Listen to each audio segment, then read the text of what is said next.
All right, thanks. It's good to have an opportunity to be here, and I think the thing that we're hearing already is there's a lot of similar themes that are happening, and we're going to be repeating ourselves quite a bit.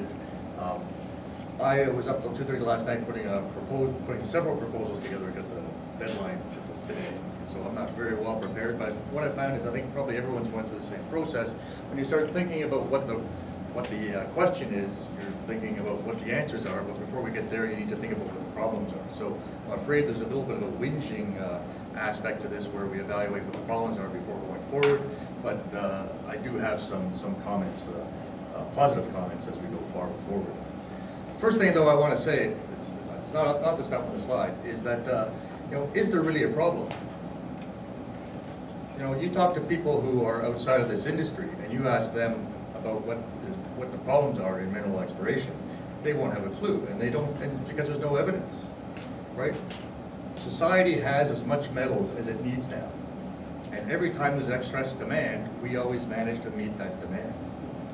Prices aren't skyrocketing, there are no shortages.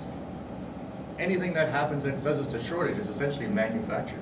This critical metals shortage that is manufactured by junior companies for rare earth elements. The EU has a 50 million euro program in strategic metals, but there isn't really an issue, right? These are all manufactured things. And so we're living in a very different space. We're talking about efficiency, we're talking about effectiveness, we're talking about the economics of doing our job better. So I think we have to be cognizant of what it is that we're really trying to do. We needn't have to manufacture these big problems, right? There is no such thing as peak anything. Right? There's no peak oil, there's no peak gas. We're awash in this stuff, it's so damn cheap, right? Copper, every time there's a small bump in copper prices, manufacturers increase their productivity by 10% and it solves that issue that's happening there. And so prices go up, cutoffs go down, and the availability goes up. Sure, there's a quality loss there, but we still are an incredibly effective industry at accommodating any sort of changes or bumps that are happening on that path. But what are the sort of things that inhibit exploration success? These are a few of the points that I'm just going to talk around quickly here. Collapse of the geological surveys. I think there's been a real unfortunate situation where we don't have young people being exposed to regional situations, to geological mapping. There's no appreciation for scale. People who get into exploration right away, they know what 1 to 5,000 is, they can map a trench, but they have no indication of what that container looks like to make decisions about targeting. There's a lack of real data integration, or people that can do it, right? GIS is a tool that allows you to turn things off and on. Maybe you can run some sort of quick interpolation or something like that, but we don't have people that are doing that light table approach that we've talked about already today, about bringing, filling in those gaps between data types. Massive jurisdictional failures, right? There are places like Alaska and Nevada that don't require any reporting of your exploration efforts to date. So there's no ability to benefit from the success of what previous people have done. So you go in and you do exactly the same thing that the 100 explorers before you have been doing. This lost generations of geologists, right? People get, they talk about extinction events within our industry, and this is what happens, is we now have sort of, between most of the people in this room and most of the people coming out, there are 2 extinction events that have happened in that space, and there's no connectivity between there because we have so few people who can actually mentor those young geos. And so we have a dramatic loss of wisdom that is happening in that space. And we've talked about this one as well, increased expense, time, and focus on non-geology during early exploration, right? We have a tremendous amount of effort that are going into communities, First Nations, consultation, permitting, environmental, regulation. These are things that weren't part of the exploration program 25 years ago. And so when I look at Shody's, the cost of exploration, it used to be, you looked at the drill costs as being the #1 feature. Now it's community relations, right? So a tremendous amount of things that we're calling exploration, or that we're putting into that, are associated with non-exploration features. And so we have these high costs, but we're still not spending, but that's not meaning we're spending more time on the rocks. We're actually spending significantly less time on the rocks. And a big part of that is permitting. It's not just the permitting process itself, it's not just the fact that the permitting process is expensive or timely, It's the opportunity loss as a result of that process. But you have companies that are sitting on projects for years waiting for permits, and while they're doing that, they're not doing other things. Alamos put out a press release because they got a permit to put an exploration pad in Turkey. 3 years they're waiting for that to happen. So it really emphasizes just what a sorry state things are in terms. It's impossible to be efficient or effective in that space. I'm the director of Mineral Deposit Research Unit. We're based at the University of British Columbia, so I guess that means I wear an academic hat. So let's just talk about what the shortcomings are in academic space. You know, there are fewer, shorter core geology courses. Right? There are like a couple of half-year projects called petrography. I used to take a full-year course in petrography, or in metamorphic, a full year in igneous, a full year in sedimentary. That was the core, a full year in structure. And that doesn't happen anymore. These things are bundled into very weak courses that have very weak backgrounds. People are seeing fewer rocks. There are shorter field schools, or field schools are being eliminated because they're expensive. And those field schools themselves are being stuffed with more things. Right? We're bringing in digital mapping technologies and all these sort of things that encourage people to spend more time not looking at the rocks. And as a result, there's fewer core academics. Certainly in our department, you know, earth sciences now includes ocean sciences, atmospheric sciences. We've got a lot of modelers, people doing glacial, geophysical modeling. Those used to be hardcore geology positions, and we've lost those positions, and we're never ever going to get them back. Fewer academics with industry credibility. I think this is a real weakness. Is that I think this is why a lot of the larger projects we have that are involving academics are failures, is because the individuals themselves don't appreciate what the industry really needs, and so they're delivering products that are not going to have a lot of uptake. And there's dramatic education deficiencies. What does it take to become an exploration geologist? You need to know how to run a drill program, how to put a budget together, how to sell it to your management. You need to deal with QA/QC. You need to be able to do a little bit of First Nation work. Does anybody learn that in school? Not a chance, right? Most people who get education now don't even expose to core, right? And so we have this massive deficiency between what we're teaching people and what we expect people to do. So what inhibits research and development success at universities? And I think my colleague Peter, he talked about some of these things. In order to get things funded, they have to be highly structured, right? There is no opportunity to sort of go off the rails and chase a few unicorns and fairies. Doing the same thing over and over and over again with very little opportunity to value add.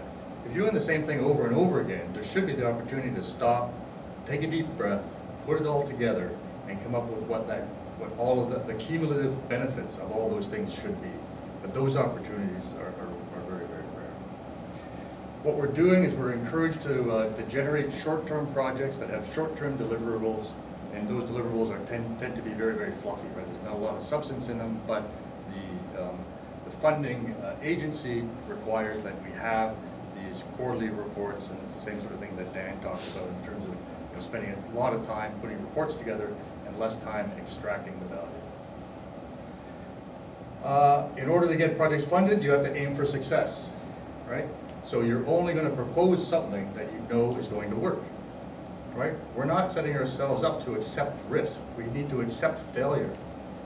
And so this is a big problem I see in Australia with these 3-year PhDs, is that you're only allowed to do things you know you're going to be successful at. You don't have any time in that short interval to try something different or new or unique. And this brings us to the innovation line, right? We talk about innovation all the time at universities or in government, new programs and everything.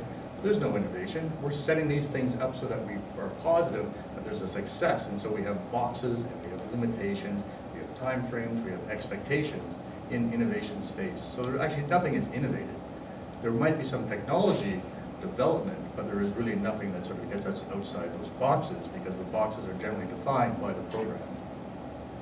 So what I think is we actually need less money, but have confidence that we can have that less money over longer time frames with fewer strings.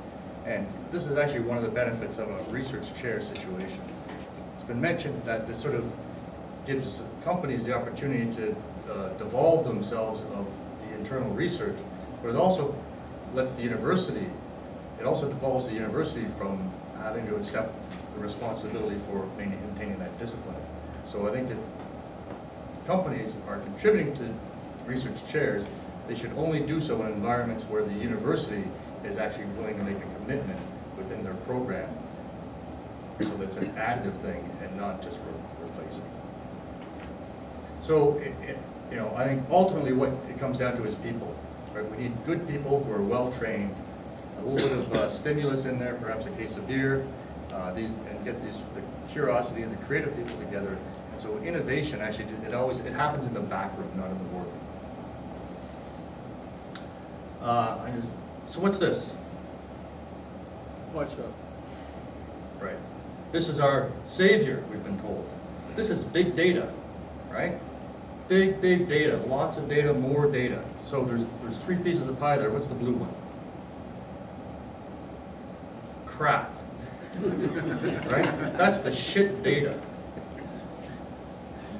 What about the green one? Semi-shit data. Almost. That's the good data. And the red, that's the potentially good data that you could make good because you have understanding of the context of the really good data. So the biggest problem with big data is most of it's crap. And when you use any modeling that involves this much crap, you're going to end up with crap. And I think this is a real massive issue that we have, is like expectation that big data is going to save us from our shortcomings and failures within our industry, and is going to provide these opportunities when, in effect, we need to have people who have the ability to recognize, get rid of the crap first. Right? You do a principal component analysis or regression or something like that with all that crap in there, you're going to get really low scores and you're going to have no confidence about making any decisions. So the first thing is get rid of the crap. I was a participant in the Integra Gold Challenge, and there was teams that spent months on this, and I looked at it and I said, this is not an innovation problem. We know what controls orogenic gold deposits in greenstone belts. The first thing we need to do is look at the 6 terabytes of data or something and find out where the useful information is. So the first thing we did was we got rid of all the crap. It took us a week to go through all the data and get rid of the crap. Once we did that, it took us about 2.5 days to put the real information together to actually find the targets. 3 layers: geology, top of bedrock, drill hole intersections, and magnetics. We used the top of drill hole intersections to tell us that the geology map was crap. And so then we just used the geophysics. But what do we know about geology maps? Every one of them is wrong. You send 5 geologists out to make a map, you're going to have 5 different maps. So number one, and because geology is put into every one of our integrations, the results are almost always going to be wrong. So geology maps need to be improved with geophysics. What do we know about every inversion? It's wrong, right? And so we have 2 end members that we want to connect that we know have a lot of errors. So this is where the people come in. Again, people that can integrate information because they've been exposed to geological settings at different scales. My final comment is, what works? What has impact? I think the thing that really works that I see in looking at our landscape are centers of excellence, right? There are issues, of course, but there are some that have continually delivered at high levels, and you get good people and good things that are happening from them. In other industries, not so much ours, but actually networks that join those centers. Australia's a great example, 3 great centers. There's not a lot of connectivity there in the research side of things, but they have this master's program that does have connectivity, and that works very, very well, and I think is certainly one of the best education opportunities on the planet. Something that doesn't work well is a mesh. I think CIMIC is a mesh, right, where it was invented and everyone had the opportunity to come and get a slice of the pie, and now we have 20 or 25 universities across Canada that all have 1 or maybe 2 researchers in them. There's not enough integrity at any one place that we're going to have an advance. Consortium projects really work, right? Projects like WAXI, phenomenally successful. We've got a Tethian project, 15 companies in it. We've dramatically shifted our understanding of Turkey and Eastern Europe. The X-Tech thing was mentioned. I had a couple of other ones that I can't read actually. But I think these consortium projects, when you get companies together that are challenging the researchers, that force force them to deliver products that have value. In Canada, the thing I saw work really well was lithoprobe, right? Geophysically dominated, maybe not a lot of impact directly to exploration, but it had a whole generation of people that were well trained, and it was a well managed project because it was through individual transects that were sharing a common vision. And I think that that's sort of a good approach. And something I see on the horizon is a thing called EarthScope. You might be familiar with something called USA Array, where there's about 200 semi-permanent geophysical stations that are sort of in place for 2 or 3 years and moved across the country. And they've been able to have very detailed imaging of the crust and of the mantle. And those stations right now are in Alaska, and there's a movement to try and move those into Canada across. And the geophysics will be great, but it's the value added, the supporting geoscience that's going to be on top of that, that will start, again, integrating these things and thinking about things at a regional, crustal scale. And I think these are the sort of things that are going to advance us. So ultimately, what I think it comes down to, again, it's people, it's training, and it's teams that have opportunities in institutions that benefit from